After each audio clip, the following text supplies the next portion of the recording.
may find the following disturbing. Discretion is advised.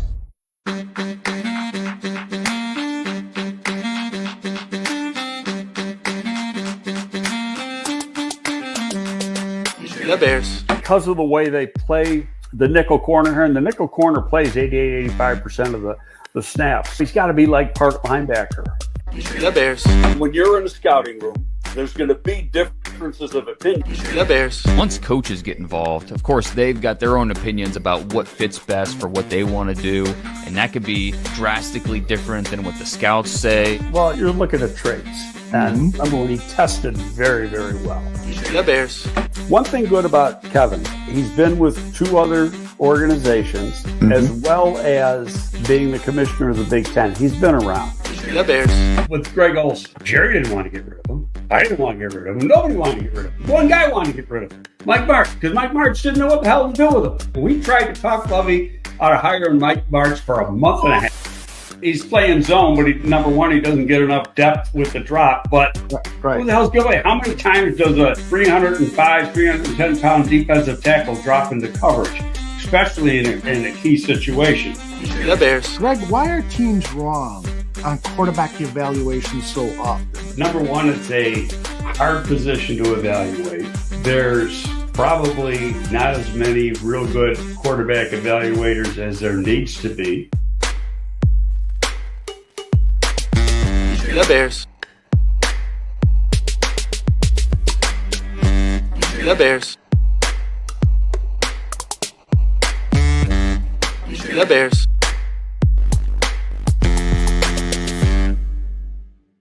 Welcome, everyone, to a fresh episode of GTF Gabriel Talks Football. My name is Aldo Gandia, and I am so happy to be back. Before I bring in Greg, I want to extend my thanks to everyone who reached out to me over the last 3 weeks since I had my stroke and wished me well, sent prayers, sent good wishes. Those have all been building blocks towards my rehabilitation. Really, really appreciate every sentiment sent to me. It really, really means the world to me. Thank you. Thank you very much. And I want to extend another thanks to the folks over at Northwest Community Hospital who got me started in my rehabilitation. And now I'm attending Shirley Ryan 3 days a week, where Amanda, my speech therapist, is listening right now to compare my voice to that of pre-stroke. So good luck with that, Amanda.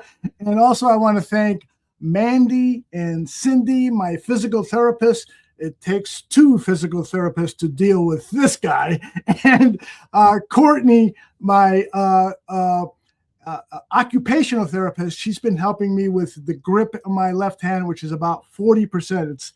I can pick up this pen now, but 2 or 3 weeks ago I couldn't. So tremendous results. Hopefully in 2 or 3 months, I'll be back to 100% or close to it. And it's only possible through all the well wishes, all the prayers, and the work of the great therapists that I'm working with.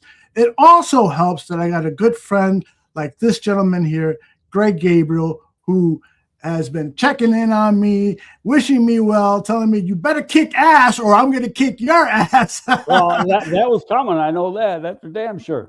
How are you, Greg? I'm doing good, but you're looking better, man. Thank you, I'm man. proud of you. Thank you. It was a total freak out the week of Thanksgiving week. I'm working on a video, and all of a sudden I'm starting to feel weird. And I said, okay, this might be the second one coming because I had a stroke 2 years ago. Yeah, I remember. I got to say, though, that video, and you did probably over half of it while you were recovering. Yeah. Great job. Thank you very much. Really. Thank you. And by the way, I'm doing the listening for your therapist. You sound pretty good.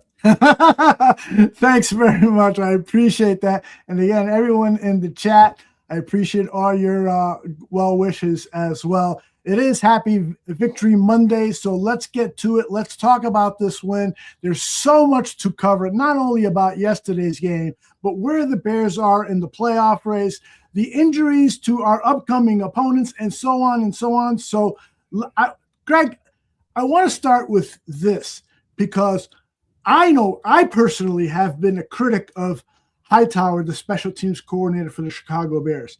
I want to applaud him because this special teams is looking better and better every week. Would you agree with me that they are really playing outstanding ball right now? Yeah, the cover teams. Last week, I think there were some issues with the kickoff coverage again, but this week they got it back down. Really, the kickoff coverage was excellent. The returns have been better. Everything has been better all around. When there's a missed field goal, you can't blame him on that. That's on the kicker. But all told, from the beginning of the season till now, there's been a huge improvement in special teams, and you have to have that part of the game working really well to help you win a game. Yesterday's victory was a perfect example of complementary football. The defense giving Caleb and the offense a half a field to work with. The special teams that had opening kickoff.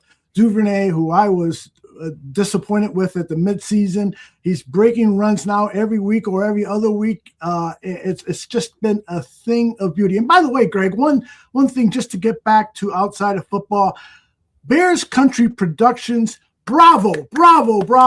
You took over with Greg doing Gabriel Talks Football, Jason and Mr. Shorty. And if you are not a subscriber to Bears Country Productions, you are doing a disservice to yourself. Those guys present entertaining program. Greg, I'm sure you liked working with them a lot more than you like working with me.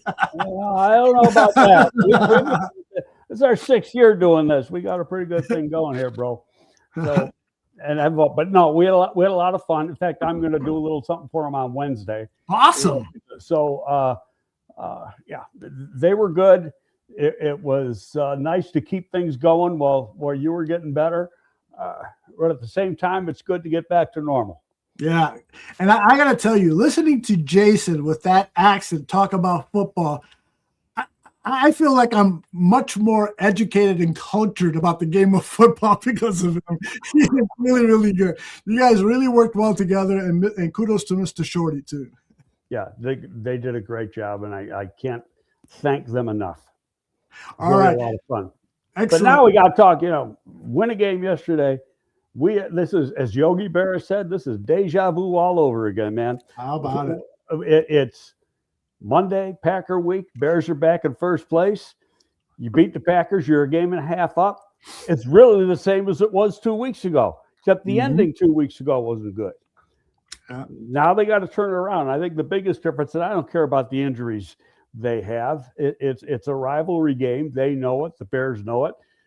Bears had a ton of injuries when they went up there a week ago. And, so you can't. And I see a bunch of Packers fans, including Peter Bukowski, who just keep putting up this doom and gloom shit. And I know they're trying to just set up Bears fans. Mm-hmm. And like I did 2 weeks ago, I'm going to be quiet during the week. Mm-hmm. But I've got bookmarked probably 100 posts from Packer jerk-offs that if the Bears win this game, I'm going to have a frickin' ball. I love it. And then people in the chat are already begging you to guarantee a win Saturday night against the Packers. Are you going to do that maybe today or sometime during the week? Maybe. Let's see. I want to see what the injury situation is. Mm-hmm. The weather's supposed, at least the forecast right now, is going to be like the high 20s and partly cloudy. Well, not going to be partly cloudy. It's at night. But it's not going to be anything like the last 2 weeks. Yeah. It's going to be relatively mild weather. So that'll be good, but that's good for both teams. Absolutely. It helps the offenses of both teams, but everything else, I think, I tweeted it out last night. Last week when the Bears played up at Green Bay, you got to applaud their crowd. They were so freaking loud. Yes, that it makes it very difficult for the Bears to get their cadence in. They had to do the silent count. It just makes running the offense that much harder. Bears fans got to do the same thing this Saturday night, Indeed. If not better. Well, I'll tell you one thing. What they did yesterday against Cleveland, going out there in those temperatures and cheering the way they did, like it was a playoff atmosphere in that stadium. 56,000 people. So there were a few people who passed on attending the game, but it was a tremendous performance. I put up on X, maybe the Bears should consider giving a game ball, as a collective to the fans who were out there, because they did a really nice job of really cheering the team.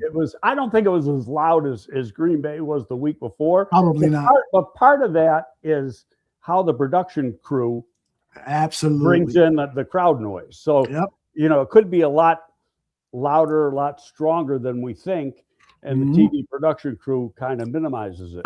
Absolutely. Sometimes they like the voices of the announcers to overpower background noise. Greg, one of the we're going to talk in detail about parts of yesterday's game, but one of the things that really, really stuck out to me in Ben Johnson's post-game press conference is when he said this. I know we're a good football team. And I'm looking forward to seeing this competition over the next 3 weeks, as they are. I think our players are excited to be in this spot. They put themselves in we're 10-4, and we've got a lot to play for here over the next 3 weeks. And really, in this league, you can't ask for a lot more than that. We're a good football team. We are. It's been a long time. Right away, that brought to mind Saturday night, or Saturday afternoon, I posted on X. I said, what are you guys scared of Cleveland or something like that? I don't remember the exact words. It got like 70,000 views or something, but I got over 500 or no, over 400 replies.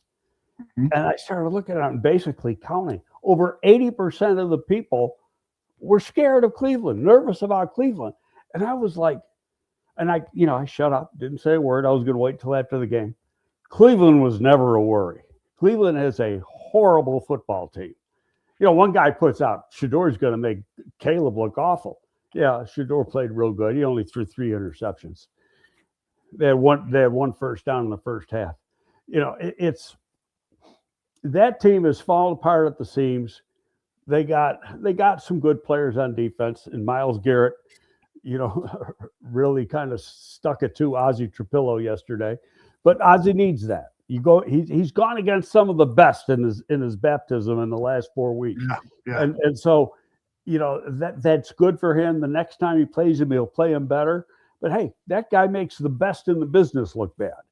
So he does. I'm not going to criticize Azie.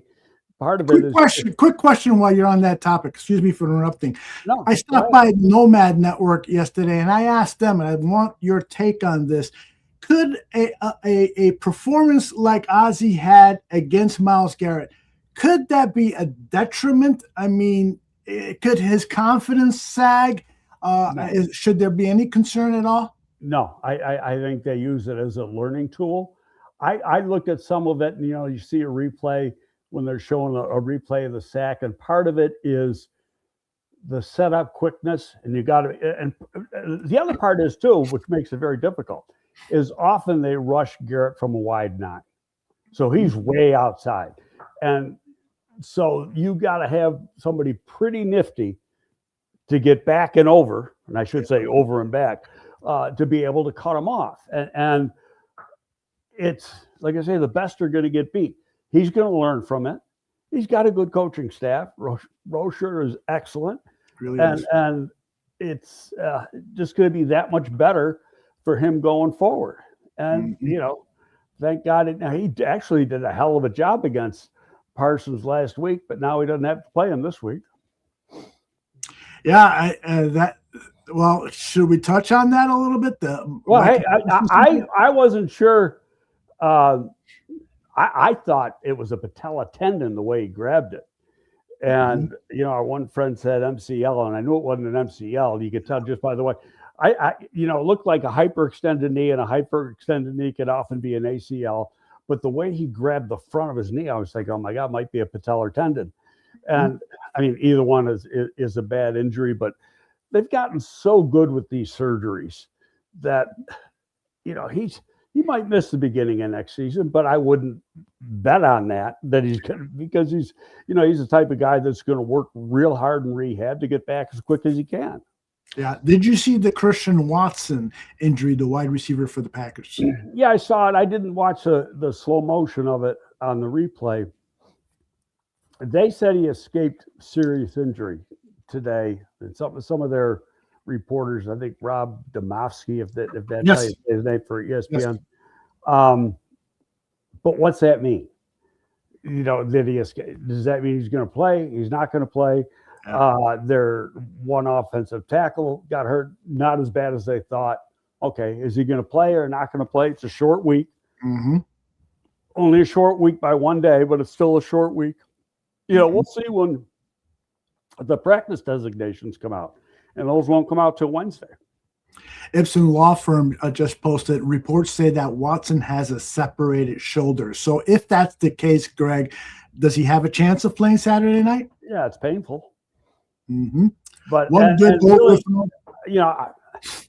being that I've separated mine, and they used to do a surgery, and I first did it in college, and I played till the end of the season, and then I had a surgery. They don't do the surgery; they just let it heal. But you can play with it. I know orthopedics have told me, yeah, it hurts. Maybe you can get a shot, but it's not like it's going to separate worse. It's separated. Yeah. But being that he's a receiver and you got to extend, that could be very uncomfortable. Exactly. And, that would be a gift for Jaquan Brisker to give him a nice shot in the ribs.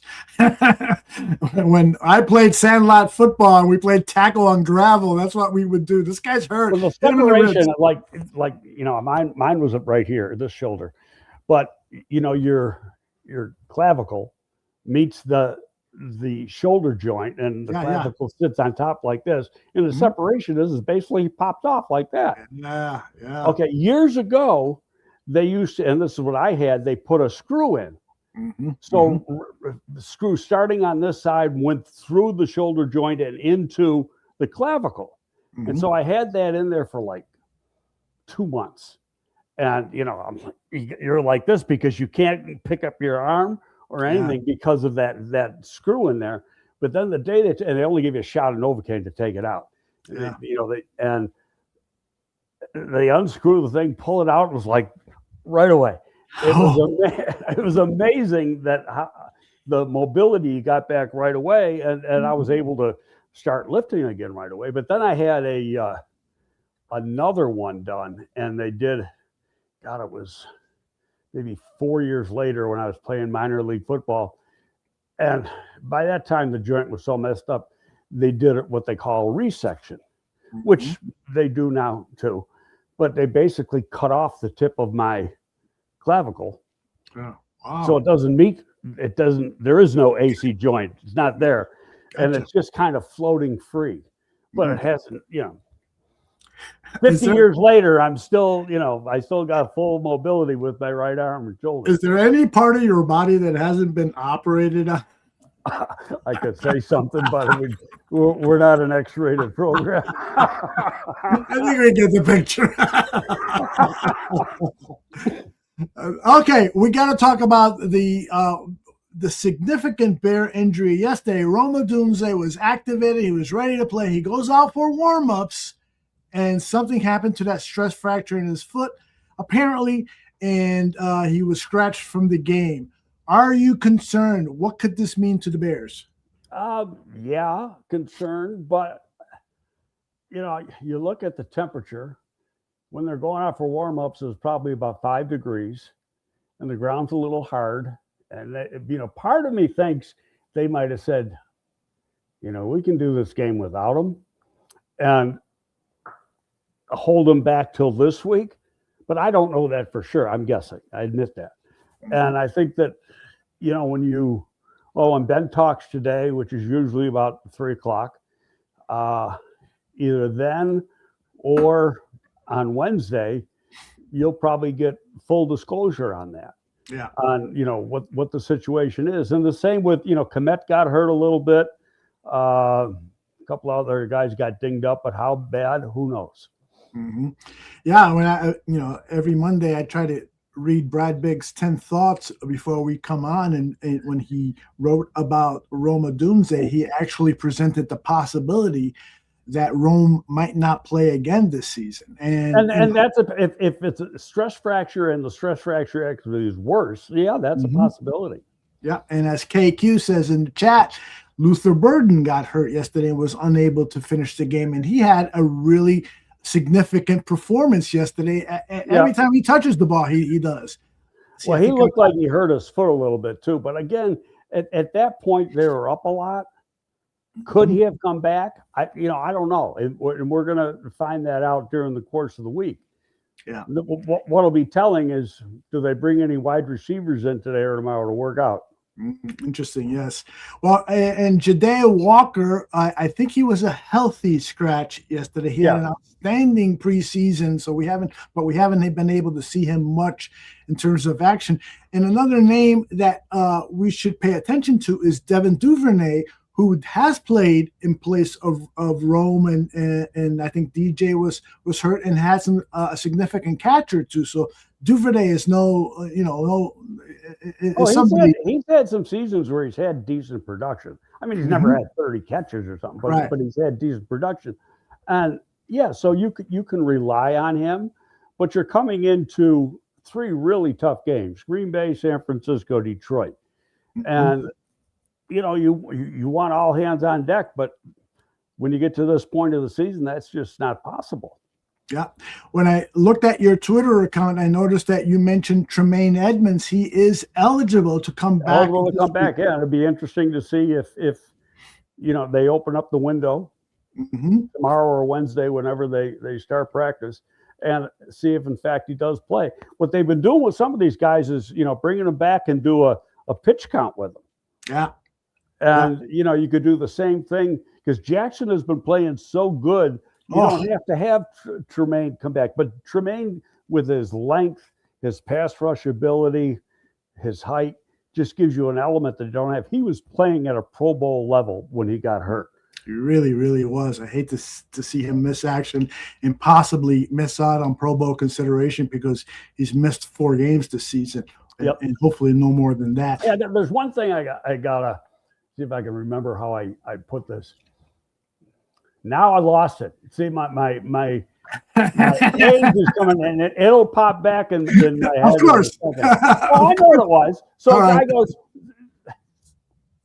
So I said, Packers lose, Detroit lose, and there's 2 people that say, no, it wasn't good that Detroit lost when you look at the big picture. And I'm like, guy said, no, you needed Detroit to win that game, because that helps them with the number 1 seed. And right away, I shot that down.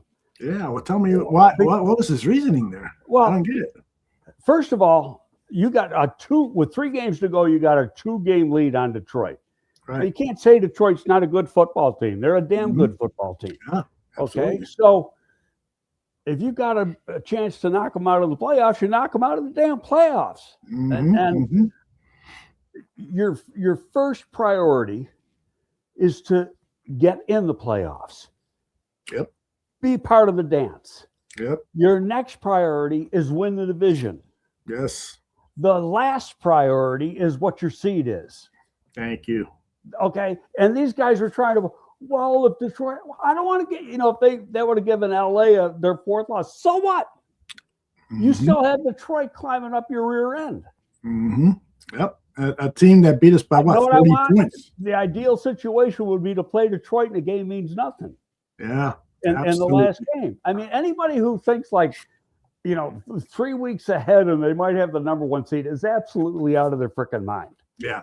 Probably the same people who want the Bears to lose to get a higher draft position in years past, which I don't understand at all. In order to build a winning culture, you win games. You're not by losing games. Gosh.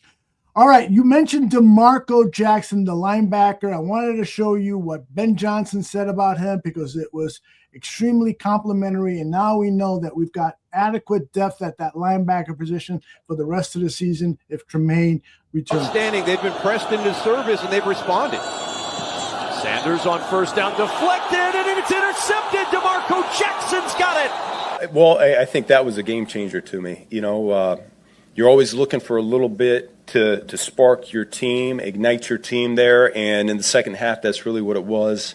Correct me if I'm wrong, was the score 14-3 at that point? Yeah, so we really needed it because we were able to capitalize and make that into 21-3, and it felt like we took firm control of the game there at that point. And so, hey man, it's part of how we came out here and executed. But I ain't gonna lie to you, bro. I still got a bad taste in my mouth from last week, bro. Come on, bro. Hey, we gotta get our get back versus these boys coming up next week, huh? He's done such a great job coming in, at the end of training camp or whenever that was, and picking up the defense. I know he had some familiarity there with DA, but to go from a guy contributing on special teams to playing significant snaps at Mike linebacker, I think that's a big credit to him. Can you play that play over? I just saw it in real time yesterday. Then I just watched it because it's only the second time I saw it. That showed this guy's really instinctive. And that's where it showed is that, he was reading the quarterback's eyes and he just started to drift over to his right to be right in the position. But he did that before the ball was even out of the quarterback's hand. So let's take a look at it real quick. Outstanding. They've been pressed into service and they've responded. Sanders on first down, deflected, and it's intercepted. DeMarco Jackson's got. But yeah, I noticed what you were talking about there. He started drifting. When I'm doing linebackers, actually safeties also, and one of the top traits you're looking for is instincts at those positions because they're in the middle of the field. And the way I write it up is a player is either an anticipator or a reactor. Oh, okay. That play was anticipation, which shows instincts. Reacting means you got to see it, and then you're a step late getting to it. And so right there was a perfect description of what I say anticipation, and a really good job on his part. And I would add, kudos to Dennis Allen, who teaches that, and his coaching staff. Dennis Allen has said we kind of teach the guys where they could be in order to create turnovers. We really stress, and so I wouldn't at all be surprised that DeMarco Jackson, like Ben Johnson said in that soundbite, has played with Allen before, so he's probably learned a lot about that anticipation stuff that you were just talking about. He just never had a chance. Really, this is the first year he's had a big opportunity to play. He's been mainly a special teamer when he was with the Saints, but he's an athletic guy. He's very athletic. I looked up his numbers a couple of weeks ago when they put him in, and he was like a 4.58 guy or something like that. I mean, very athletic.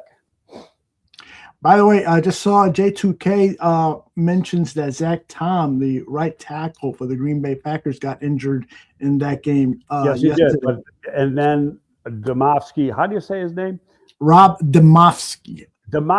He said when he said about Watson too that they may have escaped serious injury. Well, what's that mean? Yeah.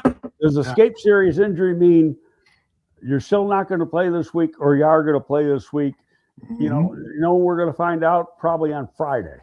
Yeah, indeed.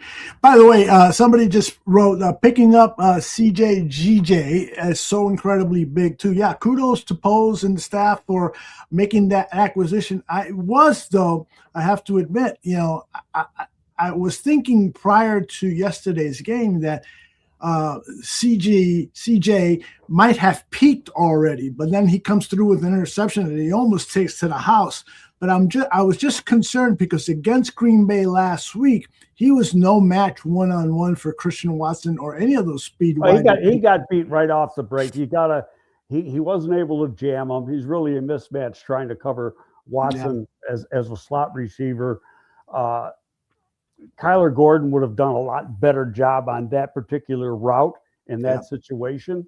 But still, he's a valuable player. He doesn't have that suddenness. And even though he timed faster coming out of college, he doesn't play as fast as Kyler Gordon. And when a guy's a veteran, you throw the speed out because the instincts play so much into where you are, what your positioning is, and your play speed during the course of a game. Yeah. Let's talk about Kyler Gordon. You just brought up his name. Are you concerned that Kyler is going to not play again until next season? I think, he can come back for the first playoff game if, in fact, the Bears are in the playoffs. My personal opinion is they have to win one more game. 11 games will get them in. Some people say, no, they won't. Well, you know what? These other teams are going to lose too. Yeah. They got tough schedules, yes. They got a lot of them got to play each other. Somebody's got to lose. Okay, so, I think 11 is going to get you in. Excuse me. In most cases, it does get you in. Mm-hmm. So, could there be an exception this year? Of course there could. But when you see who has to play who, it's kind of doubtful. So I think one win, no matter who it's against, they get in. Put it this way, they're in the playoffs if they win and Detroit loses this weekend. Yeah.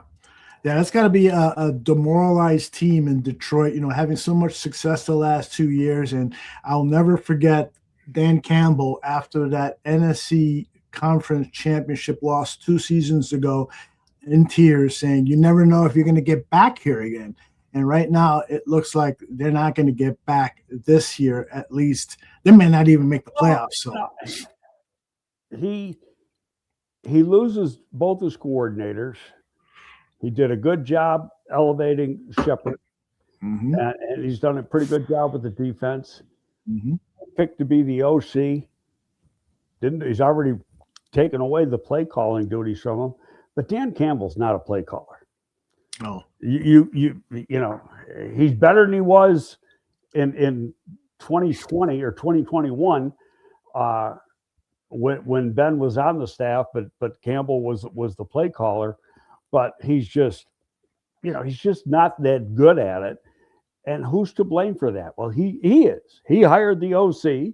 He took the play calling away from the OC, and he gave it to himself. Now he's got to go out and get another OC at the end of the season. Yeah. I'm just seeing Best Meat Marinade saying you can't cut Gordon because he just got extended. Yeah, there's no way they're going to cut Kyle Gordon. The question that Aldo put out was, do we think he's going to play anymore this year? And he can't. They got to be in the playoffs for him to play again. I see. And will he play then? Who knows? Yeah, indeed. Let's He's got a situation where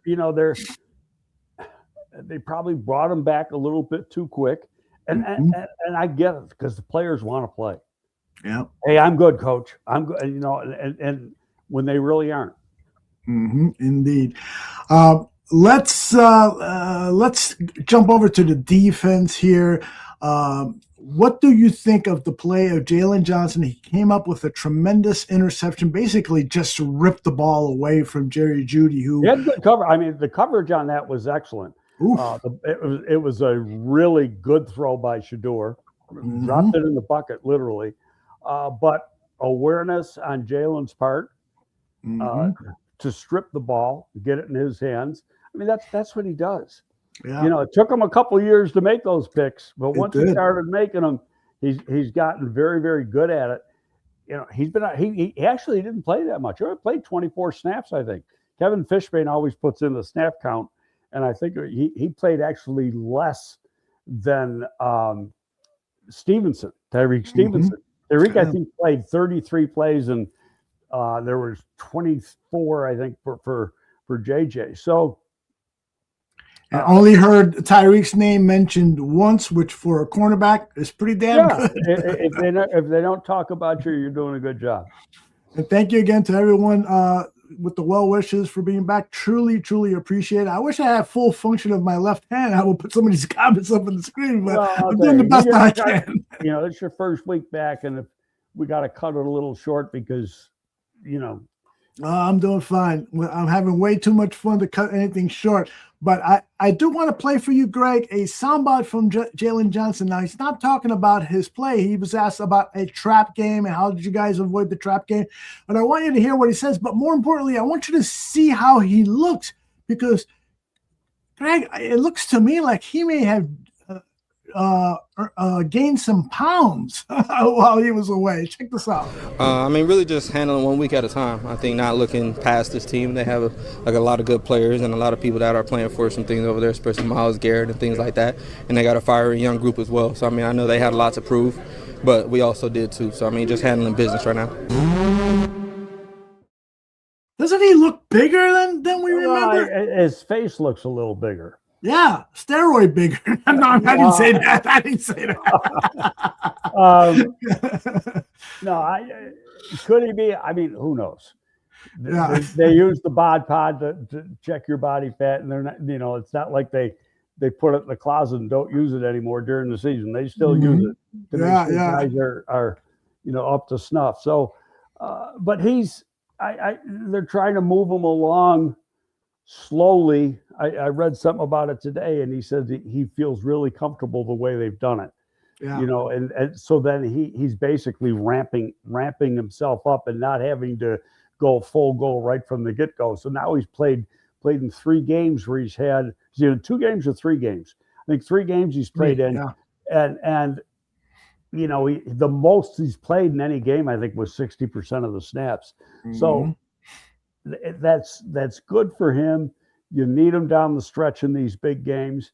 And like I said a little earlier, hopefully you win the next 2 games. You can fall asleep against Detroit in the last game. It means nothing. The only person who's going to mean something to is Ben Johnson, because he's going to want to pay back. Yeah, it would be nice. By the way, Lutz, the reporter, I missed this one, Lutz. $5 donation. Thank you very much, Lutz. You're always coming through and helping the bar room. He writes #Dan Campbell. He's been predicting Dan Campbell's demise since the beginning of the season, and he's been right on top. I don't think he's gonna. He's not in trouble getting fired or anything like that. Absolutely not. No. But he lost some key coaches, and not just 2 coordinators. He lost some assistants too, and so it's. Put him in a tough situation. You gotta replace people that became head coaches, which mean they were doing a pretty damn good job. Yeah, indeed. So that takes away from your team. It changes your scheme a little bit. Everything's not running as smoothly as it had the 3 previous years. Mm-hmm. But hey, Detroit's got a good team. They got good football players. Yeah. One of social media's best guys reviewing tape and talking Bears football is Berlissimo. A nice donation there. He says, happy to see you back. And F Green Bay. Should we say it? Greg? Yeah, let's say it. Fuck Green Bay. Thank you. Olin was early on the Packer week. He did it like at about halftime yesterday because it was Sunday and the game Saturday. Packer week. Oh, look at this. Z-Man says, I'm not a physical therapist, but I did stay at a Holiday Inn. Although you sound great to me. That's pretty good. Thank you, Z-Man, and go Cubs. Love it. By the way, you just brought something up there that sparked this. I wanted to talk to you. There were a couple of times during the game, and I love Ben Johnson. He can do no wrong, but I'm a fan. So sometimes I get a little critical. There were a couple of play calls yesterday where I said, Ben, why are you being so cocky? Run the ball. It's 2nd and 1. Okay, throw a pass. Fine. But it's now 3rd and 1. You're going to throw another pass and risk not keeping the ball, You know what? I got the answer because Olin and Pat Manley were talking about it on the Score in the post-game show with Mully. And both of them said the same thing, and I think they're right. It not getting the first down on that 3rd down didn't mean a whole lot to Ben. It's like, it's on tape, and now you got to worry about it. That is good. That is good. And it also displayed meaning Green Bay and San Francisco got to worry about it. Exactly. And it displayed a confidence on the defense that had an extraordinary day. And I don't care who they were up against, a rookie quarterback, injured lineman. By the way, Tevin Jenkins left the game in the middle. And I wrote deja vu. I got to say something about Tevin Jenkins. He always gets hurt, but why does he always get hurt? I don't think he's ever been in good shape. Mm-hmm. I think his football character is zilch. I don't think Tevin. I think Tevin plays the game for the money, and when you play for the money, shit like that happens. Okay, that's a great evaluation. He doesn't love the game. He gets hurt a lot. I don't think he works hard at the game. Talent up the yin yang. Mm-hmm. But if you don't have that strong passion for the game, stuff you have a career like he's had, a disappointing career. He's a guy who has talent where he should be able, right now he's in the 5th year of his career. He should be sitting on a contract making 12 to 15 a year minimum. I agree. Yeah. And he's, I mean, you and I will take $2 million a year. That's what he's getting in Cleveland this year. But, his career could be over after this year because he hadn't done shit. Yeah, he's unreliable, and he's been a backup for the Browns all season long. He finally gets a starting opportunity, and he can't because that's who he is. That's so sad. It really is, because he seemed like a nice kid when the Bears brought him in, but clearly, I think you're absolutely right, Greg. The guy doesn't have a football personality. Let's get back to this defense because again, doesn't matter the opponent. Austin Booker 2 sacks, Jackson, Jarrett, and Dexter each had 1. Aside from I'll tell you, they could have had 10. They were damn close. Yes, the pass rush was the best it's been all year. Now, granted, 3 starters on the Cleveland offensive line were out, so that's going to happen. But still, they had consistent pressure all game long. Mm-hmm. Exactly. I mean, if people were saying, well, it was Cleveland, you know what? They did against Cleveland what they're supposed to do. It would have been disappointing if they got 1 thing. Cleveland beat Green Bay in Green Bay. That's right. That's right. So I just kudos to that defense. They came up strong, looked really, really good at the line of scrimmage, at the linebacker position and TJ Edwards is getting back into playing shape, and he is starting to shine. He's starting to look like TJ Edwards. But the one thing you can't do, and they got a big gain on it, and I questioned this last year, and why they do it, I don't know. You got to have a pass rush to do it. And Biggs mentioned that also, and just a tweet that he had during the game. As you single him up in man-to-man on a deep route, he isn't going to win because he doesn't have any speed. He's a 4.77 guy when he was coming out. That's not his game. Oh, 4.77. Jeez. Thank you, Michelle. Thank you, everybody else. J2K just put something up there that I wanted you to comment, and let's see if I can find it. I didn't star it very Buddy, quickly. we got to take about a 2-minute pause. All right. Okay, so I'll be right back. Go for it, brother. You can talk to everybody. All right. Let me mute him so we don't listen to any personal business that's going on. And I hate to do this to people, but I'm going to give you a close-up of my face. Where's that comment that you just had, Swifty? I'm working here. I saw about Grady Jarrett. Yes, so I'll start that and we'll have Greg talk about it. So I started the show talking about special teams and how happy I am to see the improved play of the special teams. I'd love to know from people in the chat, do you feel like I do that perhaps we have gotten past our concerns about special teams? And then one thing about Cairo Santos, a Bears fan on X was very critical, probably more than one, was very critical of Cairo for missing that field goal.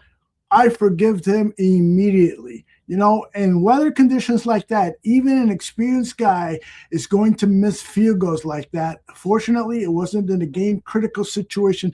But Cairo, on his kickoffs yesterday, Brad Biggs complimented him in his 10 thoughts.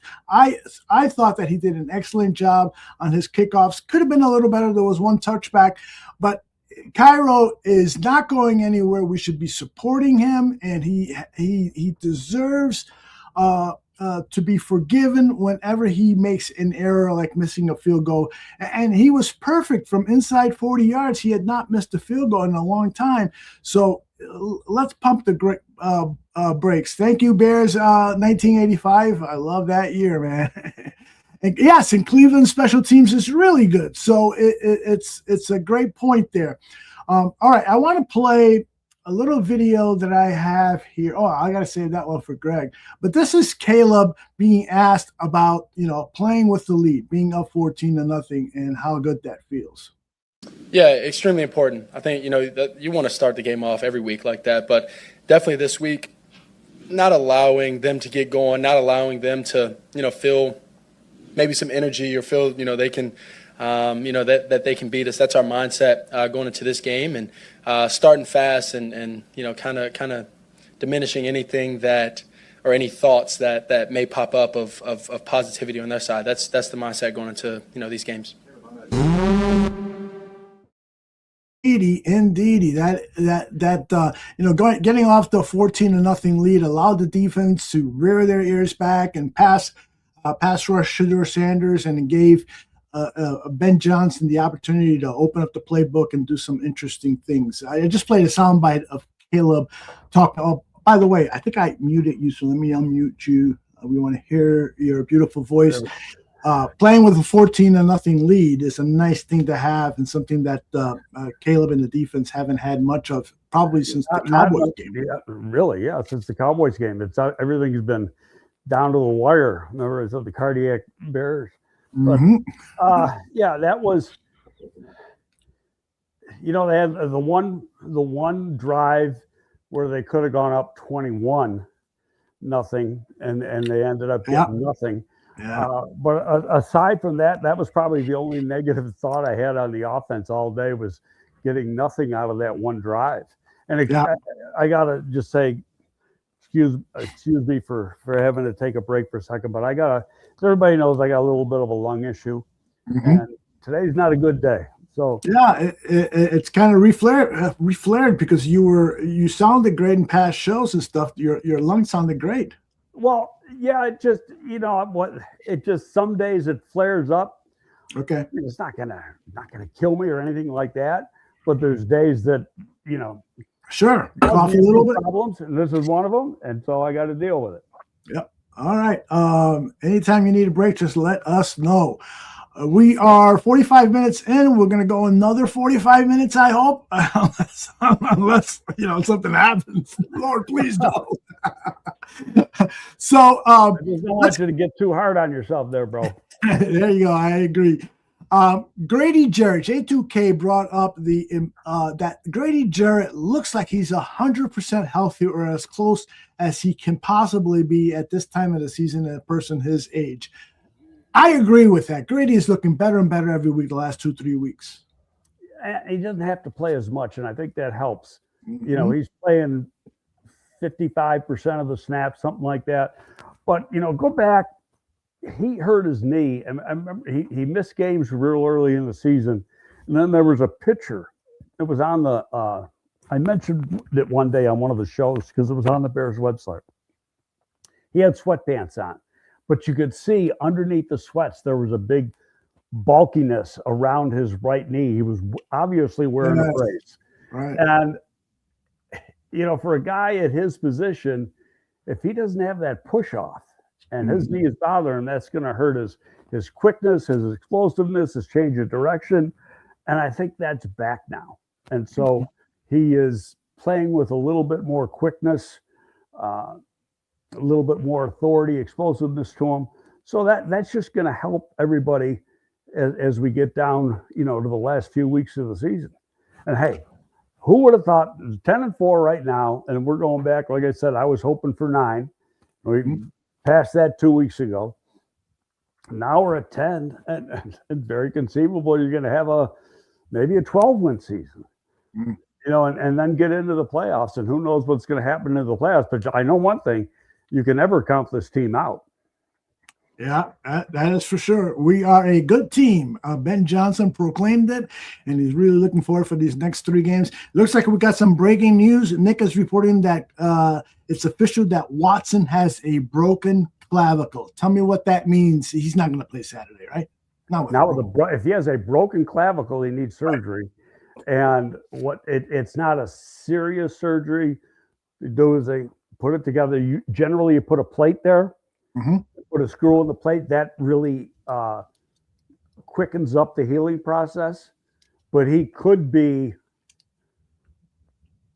out 2 to 3 weeks. He might miss the rest of the regular season. And if they lose 2 games, they might not even be in the playoffs. So that's where that tie could bite him in the ass. I'm looking for some confirmation on that report from Nick because J2K is questioning it and saying that Watson could potentially play Saturday. So I'll look for a official report and we'll try to update you before we get out of here. And Ben Johnson will be talking to the media at 3 p.m. today. If you missed that, I will be posting highlights of his press conference. It's generally around 3. It could be 2:45, but it's been about 3 every Monday. Brad in his 10 thoughts said it was going to be 3 p.m. today. Oh, did he? Okay, great. I did not read that yet, so guilty. I am telling you, man, that guy knocks it out of the park. He must stay up all night writing that thing. Oh, my God, it's a book. It really is. Really. You know what's funny? Did you see the picture our friend Courtney Cronin posted yesterday? Yeah. Oh. My God, she looked like an Eskimo. She really did. By the way, were your daughters at the Buffalo game yesterday? Or no, that was in New England. Okay, so they obviously weren't there, but they got to be happy with what Josh Allen did yesterday. Well, I got to watch the second half. That was on across from the Bears game, and so whenever there was a commercial, I'd zip over and see a play here and a play there. They're down 21-7. I go, no, they're pissing down their leg, and then it's the second half. I guess they're outstanding, but I didn't see really any of that. Yeah, that's a game that I wouldn't mind catching on NFL Plus. So now Kay is saying Watson does not have a broken clavicle. We'll wait for official word from the Green Bay Packers. If he has a separation, it's what I said earlier in the show. He can't play with it. It is painful. Will he play? That remains to be seen. But I think if there's two positions where it can be difficult to play with that, and it's a wide receiver and a quarterback. You can't throw if you're a quarterback. You just can't get the velocity. And with a wide receiver, and actually a DB too, where you've got to extend your hands, it's just very, very painful to get your hand up over your head. Okay. Whether he plays or not, we wish him well in his recovery, and Micah Parsons too. Frankly, I don't root for a guy not to play against us. In fact, I wanted to. I'd rather play him. I don't want. If the Bears win this game, I don't want any excuses from the knuckleheads. Exactly. You're going to have to play really good teams in the playoffs, and so that's right. Why are you going to deny yourself? But like I said earlier, you see a bunch of these cheeseheads already putting up the white flag and trying to paint the excuses. I'm not buying any of it because they're going to be mouthy and loud and obnoxious like they usually are. Oh yeah. if they win the game. So, and if I saw Bears fans doing that shit, I'd be disappointed in them. Yeah, I mean, look at how many injuries. Bears went into one game with 5 defensive starters out of the game. Mm-hmm. They won the game. So I don't want to hear about it. Yep, indeed. Okay, I want to play for you the amazing touchdown pass to DJ Moore, his second touchdown of the game, and get Caleb talking about this play. From the 22 on first down, Williams on the roll, directing traffic to the end zone. He throws, and it's DJ Moore, his second of the day. Yeah, Cole. Number one was Cole, and then he got taken down by the DN, which is typically the guy that makes me get the ball out. And so, with all that space, I end up peeking, my other receivers on the front side, the other couple guys, and then from there it's just seeing and feeling space, seeing nobody was in the end zone, back there with DJ, and just give him a good ball. Go ahead. You left out the best part. Which was? He said after that, somebody said, well, did you like think twice? Oh, yes. Because I can make any throw. Just kind of. Yeah, I love the answer. Yeah, absolutely. But I agree with J2K here. He writes, I think this was a bad decision that had a good outcome. There's no way he should be throwing that ball. Ben, actually, there's a view of that from the end zone. Oh, yes, I think I might have it. Ian Rappaport had maybe a couple hours ago that he put up. That's really good. He was actually a little bit more open than you think, than you look. And but it was an excellent throw. But if you listen to Ben after the game, if you're 99% of the time you're going to tell your quarterback to throw it away, but he can make those throws, and Caleb said the same thing. So he can indeed, yes, and he did. So it's real simple. I just wonder, let me see if I can put this up on the screen. I just wonder if he wasn't trying to throw it to Loveland instead and overthrew him. I mean, but it was a tremendous play, and kudos to DJ Moore for going up and getting that. But here's the angle that you were talking about. Let's see, I'm going to put it full frame here. It's going to come up on the replay here. There it is. So Caleb rolling right, spots DJ, I'm assuming, and what a catch, and what a camera angle. It's a Fox Sports 32 cameraman who posted this. Just wonderfully done. But when you look at it from that view, he was a little bit more open than you look at from the sideline view. That is true. That is true. Jeff Weir shot that for Fox Sports 32. Great job, Jeff. So the best cameramen know where to stand on a given situation and get the best shots. And it looks like Jeff is one of the really good ones at what he does. So kudos to him. Thank you, Mr. Private, and thank you, everyone else. Swifty Sports, your co-host on Friday, says that is the throw of the year. I think, when they give out the ESPYs, that one should be nominated. I'll tell you that. I'll tell you what now. He's had one in each of the last two games. That throw to Oz last week was pretty damn freaking good, too. Oh, my gosh. Yes. That was a window that was about this big. Mm-hmm. Indeed. And, yes, the catch was insane. It was Cole Kmet. I wish I would have pulled this. He says, he was asked about it. He goes, wasn't that an ill-advised throw? And then the reporters start laughing. He goes, yeah, I mean, it was one of those, no, yes. It truly was. Fantastic. No, I get it. But first of all, he's got that cockiness about him and confidence about him. It's really more confidence and cockiness that, okay, he's open. He's open for me. I can make that tight window throw. And like I said, he did it last week too. And the window last week was actually smaller on the touchdown pass to Oz. It was. He's growing by leaps and bounds. Brad Biggs wrote that it's unlikely he is going to get his 4,000 yards, but he has a good chance to beat Eric Kramer's team record of 38 and some change. He's got a very good chance to about 250. That's not going to be easy either. You're playing, San Francisco, you don't know what the weather is. Could be raining out there. Yes. But chances are it's going to be good. We know right now the weather's going to be pretty good for the Green Bay game. And then you get into Detroit, and what's the situation? Forget about the weather, and the weather's going to play into it too. But I've been saying this all along.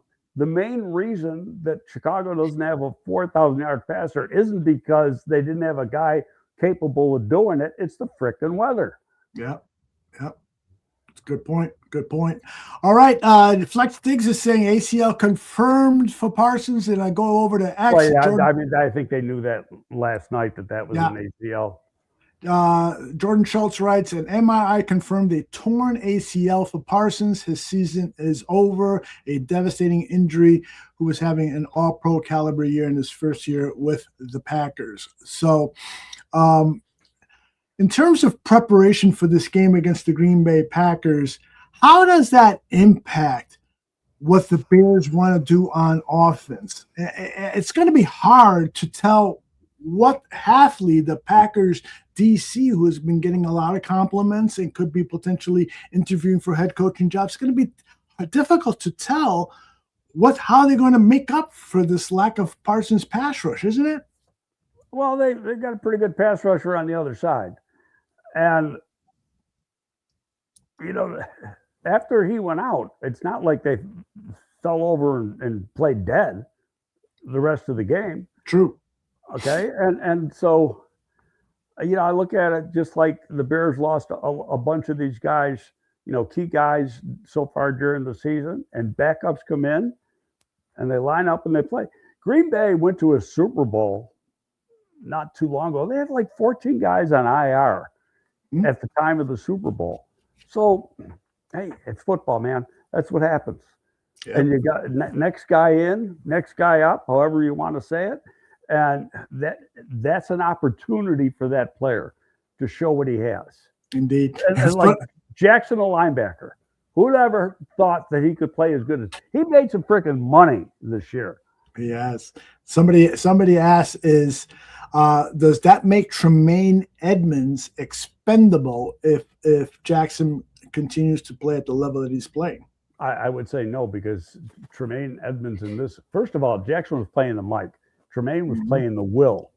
So they put TJ back at the will position and Jackson at the mic position. Now, if Tremaine is able to play this week, you're going to put TJ back at Mike and Tremaine at will, and he just gives them something that they don't have at the will linebacker position. Okay. I'm going to pause here for a promo. Jason wants to confirm that you will be on Bears Country Productions this week. Are you going to, did you commit to being on British Bears Show? Okay. And I told Mr. Shorty he was going to text me today anyway. So. Okay. Jason says, my understanding is that he's joining us on British Bears Show tomorrow. Earlier you said Wednesday. Yeah. Well, maybe it is tomorrow. Okay. My bad. He's going to be there and I'll be watching Jason, and I encourage everyone to subscribe to the Bears Country Productions YouTube channel, and for that matter, Swift Sports Network, where Greg makes appearances there. Yeah, that's this Friday. And it's going to be just like the last one. Friday going into a Green Bay game. Like I said, as Yogi says, deja vu all over. Indeed. By the way, you mentioned it's football when you were talking about injuries, and that's exactly what Cole Kmet said after the game when he was asked about the ankle injury that he suffered, and everybody thought, oh my gosh, we're going to lose him for the rest of the season. He was able to walk off. He was asked, and he returned and played. He was asked about that, and he said, it's football. It's just a football injury. My ankle got rolled over a little bit. I'm fine. So that's great news, because Caleb got the last play. Got dinged up a little bit. He got kicked. He limped off the field, and that happens. I mean, if you play the game, you find out you twist something, you twist an ankle, you twist a knee, do something. It's sore for a little bit. You work it off, it loosens up, and you're good to go. Exactly. You know better than most how that works. Having experienced it personally and been around players who have gone through those injuries. J2K wants to know, Greg, we talked a lot about defensive tackle Mason Graham during the draft process. He was invisible yesterday. Is it too soon to call Mason Graham a bust? Well, yeah. I mean, I don't know what his stats are for the year. I haven't looked. But there was some stuff that came out of Michigan after that, he wasn't all that he was made out to be. And, it's like anything else. You got to do your homework. Hey, his tape spoke for itself, but he's not the biggest guy. And we'll just see what happens to him, his rest of his career. But I don't think he's a difference maker. Yeah. He's a good defensive tackle, but I don't think, you're taking a defensive tackle in the top 5, or top 8, you want a difference maker. He doesn't have anywhere near the Aaron Donald defensive tackle. No, he's not explosive like that. Aaron Donald ran like sub 4.7. Gosh, still my broken heart when he was chosen before the Bears got to him. So one pick. No, I'll tell you, I was doing the draft for the score. So there was Manley, Pompey, myself, Hub Arkush, in the studio doing the first round. And, his agent is a friend of mine, meeting Donald's agent. Okay. And he's also, originally from Buffalo. So I'm texting him. And I'm going, it looks like he's getting to the Bears. And I know Phil wanted him. I know Emery wanted him. I ended up getting the booby prize was Jaylen Johnson, which wasn't that wasn't too bad. Kevin Fuller. Or Kevin Fuller, rather. Yeah. But, so it's like the pick before and the Rams up, I go, looks like the Bears are going to get him. He goes, no, the Rams are taking him. And I was like, oh. I mean, I almost literally cried when that happened. And somebody wrote an article, I think it might have been Dan Wiederer, about the importance of moving up in the draft and getting your guy. If you really wanted Aaron Donald, you should have traded up a couple spots to secure him. But it takes two to tangle, So anyone that is saying that should know. Yeah, there has to be a team that wants to move down for you to move up. Mm-hmm. AKW467 is asking a question that we discussed the early part of the show, but why not talk about it a little bit more? How did Azie Trapillo do against? He struggled. There's no question he struggled. He gave up 2 sacks. He gave up some other pressures. And, I spoke about before, I think some of it was setup quickness. Some of it was hand use. Some of it was positioning. But he's going to learn from it. And again, and I mentioned this earlier, Cleveland rushes a lot from a wide 9 look. Mm-hmm. And when you got a guy like Garrett who can rush a passer like Garrett, that just gives him a huge advantage because he's, he's wide, he's got speed, he's got real good speed. And so to cut him off, it's just really difficult. I think all told, Azie's held up really well in the 4 weeks he's been playing now. Had a tough day against Myles Garrett, but who hasn't had a tough day against Myles Garrett? Mm-hmm. And he's doing this as a rookie. Everything's downhill from here. He doesn't face a guy like that anymore the rest of the year. He's got to face Hutchinson in the last game of the year. And again, hopefully that game means nothing. Yep. I would love for it to mean nothing and we rest our starters for the playoffs. Absolutely. But again, Ben's going to want to win that game, so we'll see. There was one particular play that Trapillo gave up a sack. Garrett sacked our quarterback, Caleb Williams. And I wrote on X, tell me if I was right or wrong. Trapillo has to learn sometimes it's okay to hold. Because Garrett could have crucified our quarterback. Yeah, but then it's a 10-yard penalty. But yeah, I get what you're saying. Mm-hmm. Sometimes you look stupid doing that too. It's depends, like how do you hold? Yeah. Sometimes exactly. like in college football, interference can be a good penalty. Mm-hmm. Absolutely, 15. Because it's only a 15-yard penalty. Where in the NFL, it's a spot foul. So in college football, you want to interfere to give up a touchdown, do it. You made a good play. But not in the NFL. You interfere on the 5-yard line, they get the ball on the 5-yard line. Mm-hmm. Greg, I got to tell you, we got 20 minutes here. I do want to play a couple more things, or at least one more thing. We didn't do our locker room celebration. Yeah, you know what? I forgot to download it, but I'll find it and we can take it off Twitter. It was a little more subdued than normal. It was, but it was nice speeches about DJ getting the game ball, and then we showed a clip of Jackson getting his game ball. But what you're always the level-headed person, the most level-headed of any of the Bears podcasts out there. I'm asking you, is it okay for me to start talking about Super Bowl? I mean, I'm not talking playoffs. I'm talking about this team. Is this team capable of making a run for the Super Bowl? Because I'm starting to feel that energy. I'm going to say it's a year early. You can't. You get in the playoffs, you get in the dance. You can't count any team out. I mean, right. The NFC South is going to be a lousy team in the playoffs. I mean, they're sitting at 500 right now or something. But after that, between the NFC North and the NFC West, you got 6 pretty good freaking teams. Yeah. I don't think Seattle is as good as their record. I agree. at home in Seattle with a 45-year-old quarterback. They almost, throw the ball for Indy, who hadn't played in 5 years, almost beat them. That was wild. I'm like hoping Rivers was mic'd up, because the trash talking that guy does is classic.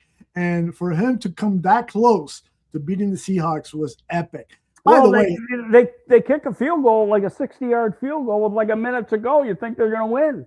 Yeah. I didn't see that last minute. I saw the field goal. I didn't see the last minute how Seattle got themselves in position. Mm-hmm.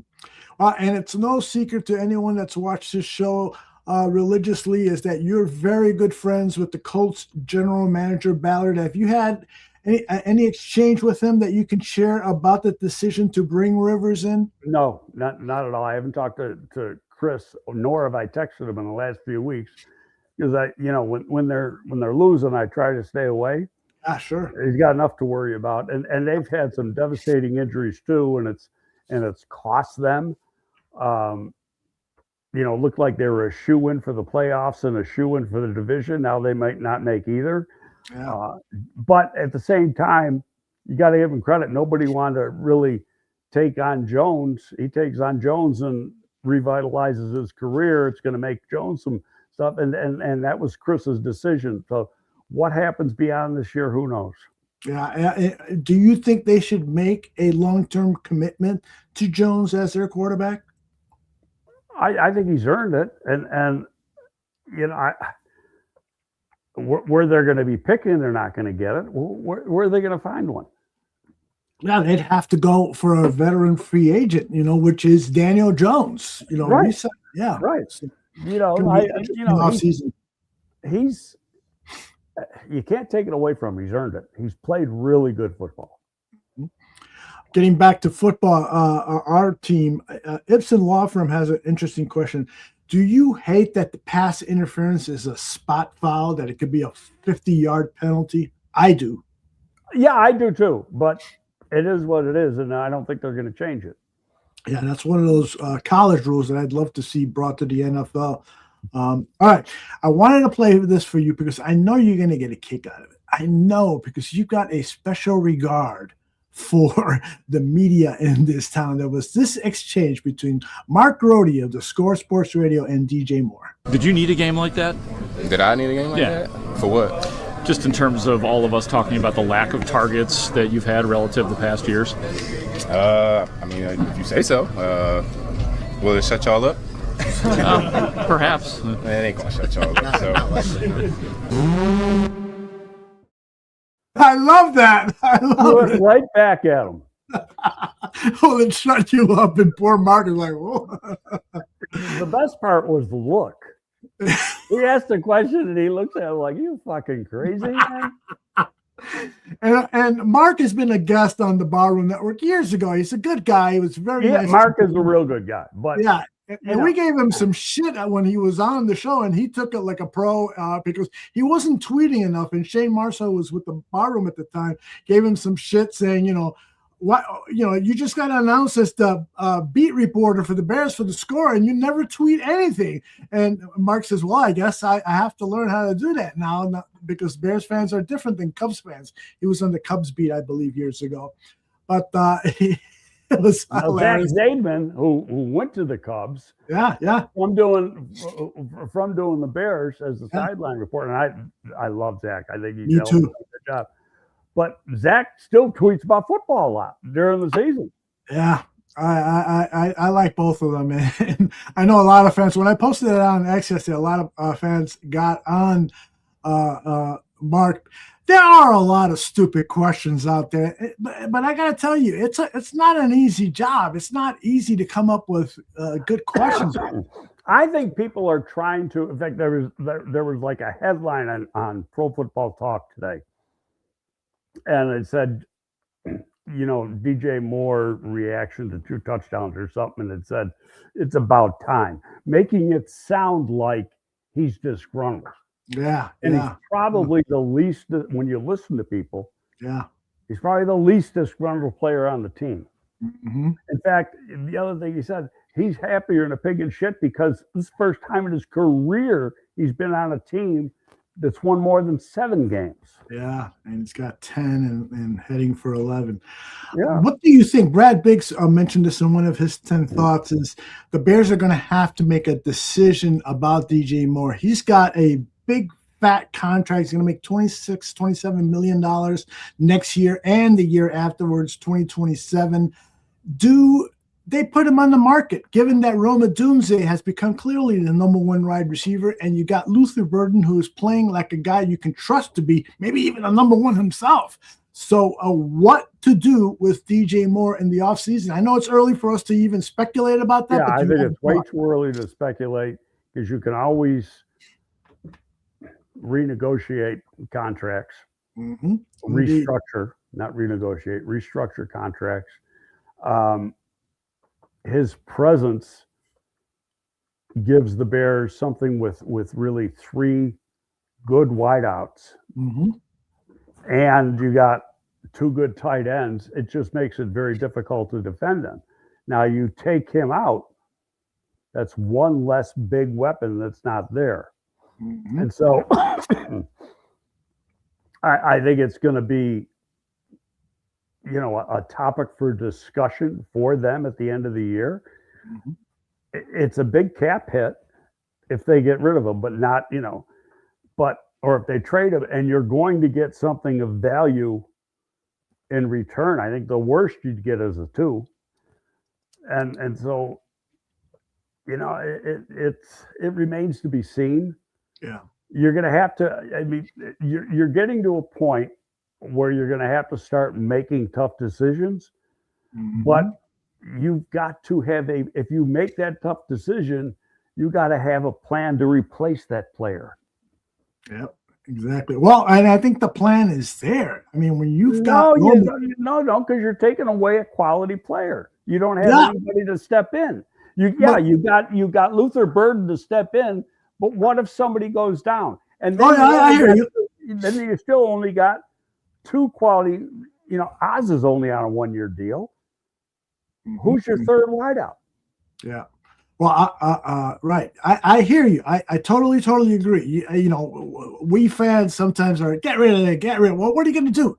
Who are you going to replace that guy with? So I totally understand. Yeah. So it's is it going to be part of their discussion that'll start sometime in January, depending on how far they get in the playoffs? I'm going to assume they're in the playoffs right now. Because I think this team, as Ben said yesterday, they're too damn good. And that was my problem with 80% of the responders to my post on Saturday. Oh, I've been heartbroken before. They play down to the competition, yada, yada, yada. No, that was other teams. That's not this team. This is a good football team. It is indeed. Well, and kudos to Swiss Sports Network, who keeps bringing up in the chat Coon Loveland, because he plays like a wide receiver 1 or 2. Well, yeah, and that is a potential answer the way they use it. Where I think Loveland comes into play is if Rome can't play. Yeah. If he doesn't play Saturday night against the Packers, Loveland could see 10 or if targets. he's out, or if he's done. I mean, say it's worse than we think, and we don't know the answer to that. That Loveland, even though technically he'd be the second tight end, you can use him at that X spot. Yeah. And I thought that right from the beginning when you watch him. In fact, when we were talking about tight ends back in March and April, and we were talking about Warren, talking about this guy, we said the same thing. They're athletic enough and they're fast enough that you can put them in X. And with their size, their height, their length, their catch radius, they can be weapons at X, even though they're not the burner that a wide receiver is. Yeah, great point. We got about 10 minutes left, and before we get out of here, I need to get your thoughts on what's happened at Kansas City. They're not going to make the playoffs. Patrick Mahomes has suffered an ACL injury. He may not be back until the middle of next season. Should the Kansas City Chiefs start talking about Andy Reid, about what his future is, and should they start over? Keep, of course, Mahomes, but, start a rebuilding truck that could get them back. Well, they're from what I understand, they're over the cap, and they have been for the last couple of years. And they're going to have to get rid of good players again this year. And Buffalo's had to do the same thing. Right. The Buffalo's is survived, and it's going to happen to the Bears. Mm-hmm. And not too long. You're going to have to pay. You're going to have to pay Caleb. You're going to have to pay some of these young guys. Yeah, as soon as that comes up, oh boy. So that means there's going to be good players going out the door. That's how you got Tooney here. They couldn't afford. They had a choice to make. Well, we can pay Smith, the right guard, or keep Tooney and let Smith go. Well, Tooney's probably only got a couple years left in him, and the other guy's in his 20s. It was an easy decision for them. Andy Reid is 67 years old, and so that's why I brought up the possibility. No, and I the GM who I know, I worked with in Philly, he's as good as Andy is. He's Andy's guy. I mean, he grew up like next door neighbor, and he's looked at as really good right now, and I'm not taking anything away from him, but reality is a lot of this is Andy, not him. Yeah. And Andy is one of the few head coaches that really is the GM. Nothing happens to that organization without Andy Reid's okay. Mm-hmm. And it's, how good is he going to be when Andy steps down? And could Andy step down after this year, after a season like this? You know what?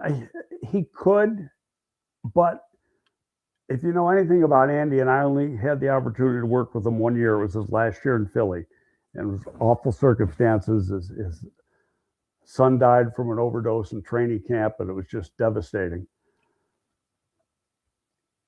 He's an ex-player, not an NFL player, but college player. He's a competitor. Mm-hmm. And not too many competitors I know want to go out on a losing note. Exactly. So it's going to be like, well, this keep me around. Now I'm going to show my worth. Now I got to turn this thing around, and I got to do it quickly. But do you agree with me that it's going to take more than a year? It's a 2-3 year process, in my opinion. I don't know. You got the quarterback. Yeah, but he's not going to play next season. Yeah, he's not going to play. That depends too. I mean, the surgeries have gotten a lot better. The rehab has gotten a lot better. Listening to a video on X from Dr. Chow, who I have met a couple times, and he's a good guy. Yes, he is. He said it's a lot easier for Mahomes to do the rehab than it is for Parsons.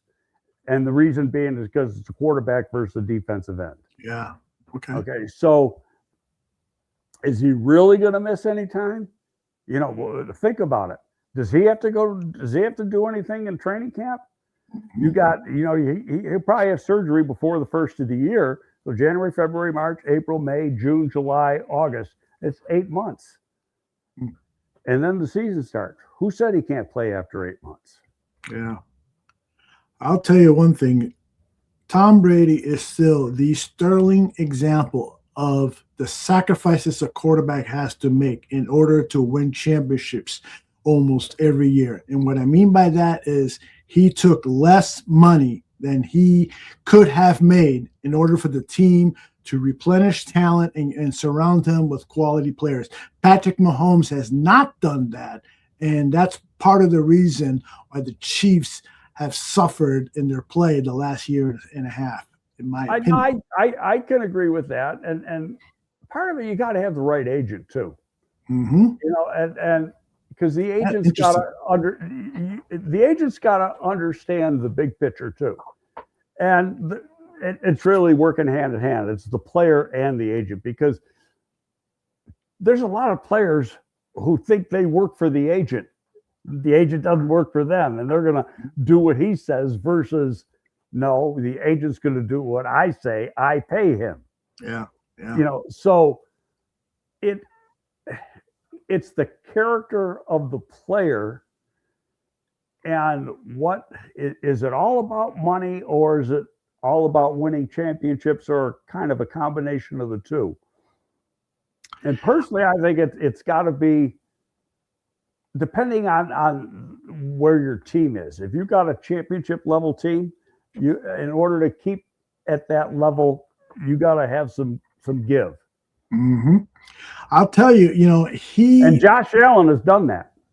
Yes, Josh is another guy. This is a fascinating topic because it appears the Bears are headed in that direction.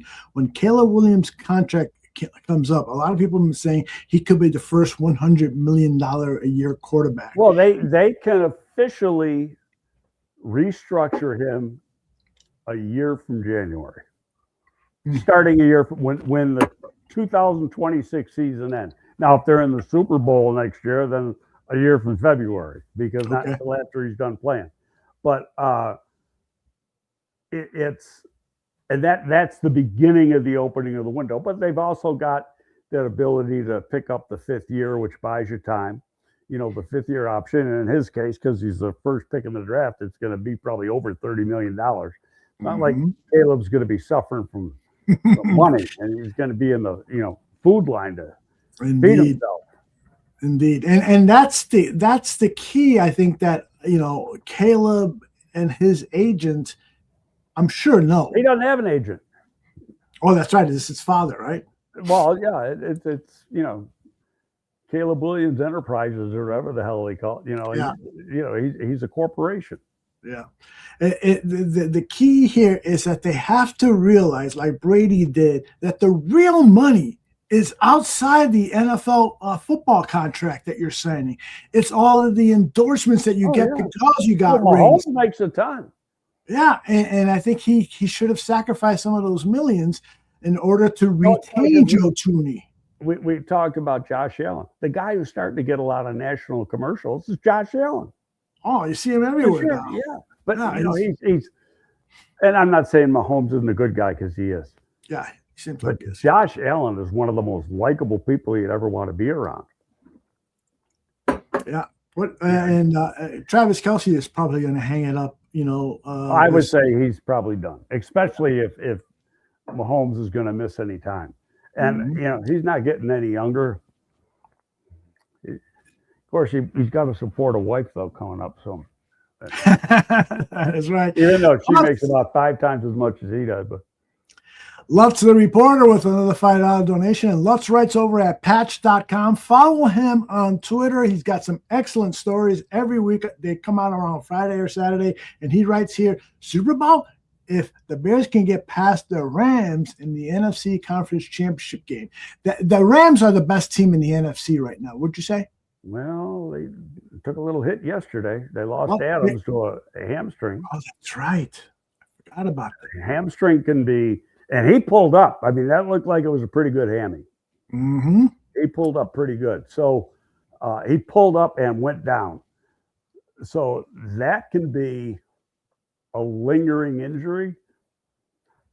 But they got a good football team. And, they've done it really without, for a number of years without top draft choices. Amazing. That organization is well run. And Sean McVay is a freaking genius. He really is. I think we got a genius, too, and a guy named Ben Johnson. It's been fantastic seeing him in this inaugural year. It's far from over. We got 3 games. But as he proclaimed yesterday on the press conference, we're a good team. And for the first time ever, I believe somebody from the Bears management, when they say that, not the first time ever, but first time since you were with the organization, that's for sure. Yeah, no, I'm not going to say he was boastful when he said that. Mm-hmm. I've said it 1,000 times. He's one of the most transparent coaches I've ever seen, regardless if it's here or anywhere. He pretty much. There's one question somebody asked him about the game last week, and somebody got beat on in the defensive backfield. And he said, I'll talk to the player. We'll talk to the player about it. I'm not going to mention it here. It's the first time that I've seen him kind of dodge something, with the media. Usually he tells you right what it is.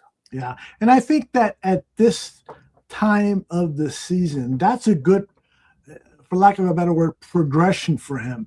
You want to now be a little less transparent and a little bit more, let's really support the players by what I say publicly, and then one-on-one, yell at them or do whatever is necessary. But I think that's good. At the beginning of the season, I applauded it. Now, if he's going to be tough on a player, I think he's still like with Caleb. He's pretty transparent. Yeah. But at the same time, even though there's people in the national media who are trying to build up, they're going to get rid of Caleb at the end of the season. You can see those two are like glue. Mm-hmm. Mm-hmm. Yeah, and I think Ben's ego is, I already know he's really good, but I can make him great. Mm-hmm. And a shout out also to Ryan Poles. I've been very, very critical in the past, but it appears that you've rectified a lot of those mistakes by bringing in a coaching system that properly develops the players that you've selected for this team. Yeah, a big part of the equation. A big part of the equation. When go back to earlier in the season, a lot of people screaming and crying about Azie and all this. Well, Azie's a starting player now, and he's going to be the starter for years and years to come. Mm-hmm. And the defensive lineman from Texas A&M, Stewart, he's going to be a player for years to come. Mm-hmm. He was just starting to come on, and he hurt his knee, but he'll be back, and he'll be a good player. Yes, indeed. There was something J2K said earlier. I want to make sure I address it. Aldo, did they Chiefs overpay Trey Smith? How much did that contract hurt the team? I'll ask you that question, Greg. Well, they put the tag on him, and so right. When you use the tag at some positions, it can screw you. But that's what happens with success. Mm-hmm, exactly. You got to pay the piper, because it was either tag him or they're going to lose him. Right. And Trey hasn't had a terrible season, but he's probably not playing to that contract, to that 1-year deal. But that was the right decision for that organization, because he's an ascending player. He's much younger than Joe Thuney, so you got to go with that guy. You got to, and that's why they did it. They're looking at, okay, how much has Thuney got left in the tank? How long is he going to be around? Versus, Smith, who is, he's going to probably, in all likelihood, outplay this contract and get another one. Mm-hmm. Mr. Englewood wants your evaluation of Shedeur Sanders. A tough game.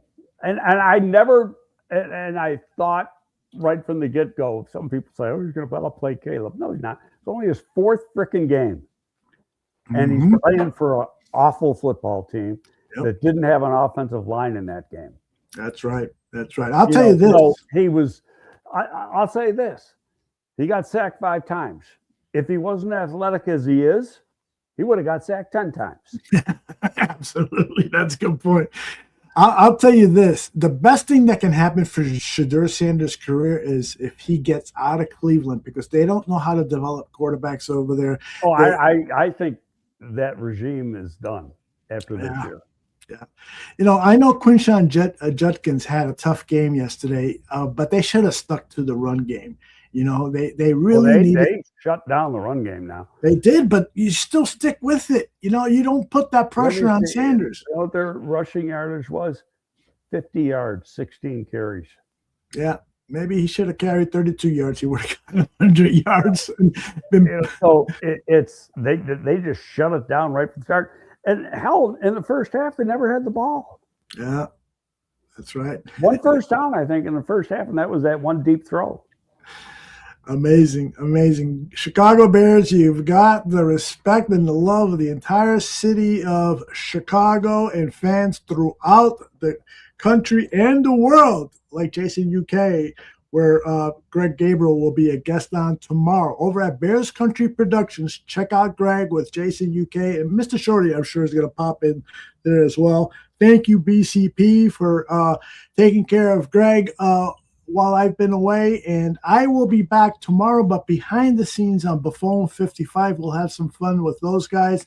And then on Wednesday, I'm going to join the crew for about an hour or so because I've got rehab the following morning. I'll be on there just long enough to say something really, really stupid. So, for Greg Gravy, I love you, buddy. It's great to be back here with you. I will see you next week after the Bears beat the crap out of the Packers. You're right. They will. All right. Take care, everybody. See you next week. See ya.